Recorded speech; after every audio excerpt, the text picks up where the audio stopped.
ರಾಮನ ಕೃಪೆ, ಹನುಮಂತನ ಕೃಪೆಯಿಂದ ಇವತ್ತು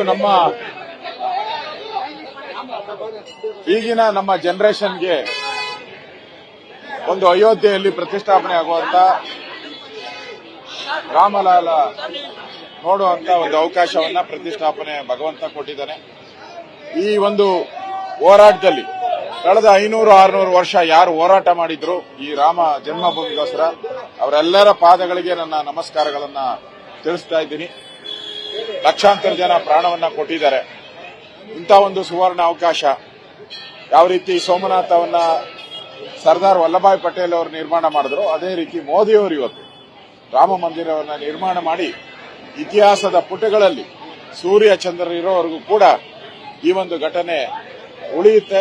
ಇಡೀ ದೇಶದ ಜನ, ಇಡೀ ಪ್ರಪಂಚದ ಜನ, ಎಲ್ಲ ಹಿಂದೂಗಳು ಈ ಒಂದು ನಮ್ಮ ಮನೆ ಹಬ್ಬ, ನಮ್ಮ ಮನೆಯಲ್ಲೇನೋ ಕಾರ್ಯ ನಡೀತಾ ಇದೆ, ಶುಭ ಕಾರ್ಯ ನಡೀತಾ ಇದೆ ಅಂತೇಳಿ ಇಡೀ ದೇಶದ ಪ್ರಪಂಚದ ಮೂಲೆ ಮೂಲೆಗಳಲ್ಲೂ ನಡೀತಾ ಇದೆ. ಇಂಥ ಒಂದು ಅವಕಾಶ ನಮಗೆ ಸಿಕ್ಕಿದೆ. ಆದರೆ ಇಷ್ಟೆಲ್ಲ ಆದರೂ ಕೂಡ ಕರ್ನಾಟಕ ಸರ್ಕಾರಕ್ಕೆ ಇನ್ನೂ ಬುದ್ಧಿ ಬಂದಿಲ್ಲ. ಎಲ್ಲ ಕಡೆ ರಜಾ ಘೋಷಣೆ ಮಾಡಿ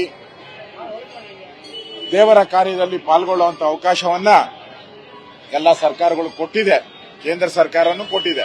ಆದರೆ ಇವರಿಗೆ ದುರ್ಬುದ್ಧಿ, ಹಠ, ಯಾವ ರೀತಿ ದುರ್ಯೋಧನ ದುಶ್ಯಾಸನ ಹಠ ಹಿಡಿದ್ರು, ಹಠದಿಂದನೇ ಅವರೆಲ್ಲ ಸರ್ವನಾಶ ಆದ್ರು.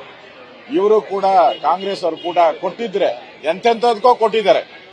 ಲೀವನ್ನ ಯಾವ್ದಾವ್ದಕ್ಕೋ ಕೊಟ್ಟಿದ್ದಾರೆ. ರಾಮನ್ಗೋಸ್ಕರ ಕೊಟ್ಟಿದ್ರೆ ಒಳ್ಳೇದಾಗ್ತಾ ಇತ್ತು. ಅದನ್ನು ಮಾಡದೆ ಇತಿಹಾಸದ ಪುಟಗಳಲ್ಲಿ ಕಳಂಕವನ್ನ ತರುವಂತ ಕೆಲಸವನ್ನ ಈ ಕಾಂಗ್ರೆಸ್ ಸರ್ಕಾರ ಮಾಡ್ತಾ ಇದೆ.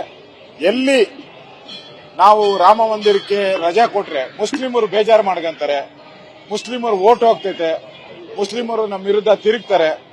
ಆ ಒಂದು ಕಾರಣಕ್ಕೋಸ್ಕರ ಇವತ್ತು ಮುಸ್ಲಿಮರನ್ನ ಓಲೈಕೆ ಮಾಡಕ್ಕೋಸ್ಕರ ರಾಮ ಮಂದಿರ ರಜಾವನ್ನ ಕೊಡದೆ ಸಿದ್ದರಾಮಯ್ಯನವರು ತಿರಸ್ಕಾರ ಮಾಡಿರುವಂತದ್ದು ನಿಜಕ್ಕೂ ಬಹಳ ನೋವಿನ ಸಂಗತಿ. ಆ ರಾಮ, ಹನುಮಂತ, ಸಿದ್ದರಾಮಯ್ಯನವರಿಗೆ ಒಳ್ಳೆ ಬುದ್ಧಿ ಕೊಡ್ಲಿ ಅಂತ ಪ್ರಾರ್ಥನೆಯನ್ನ ಮಾಡ್ತೇವೆ.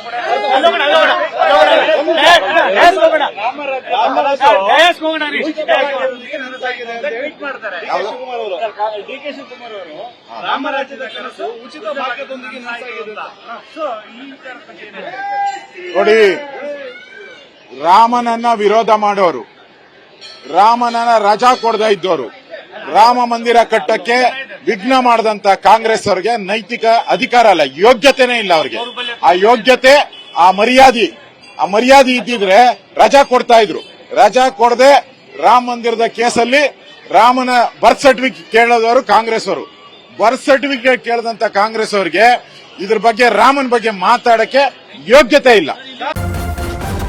ನ್ಯೂಸ್ ಫಸ್ಟ್, ನಿರ್ಭೀತಿಯಿಂದ ನಿಮ್ಮ ಪರವಾಗಿ.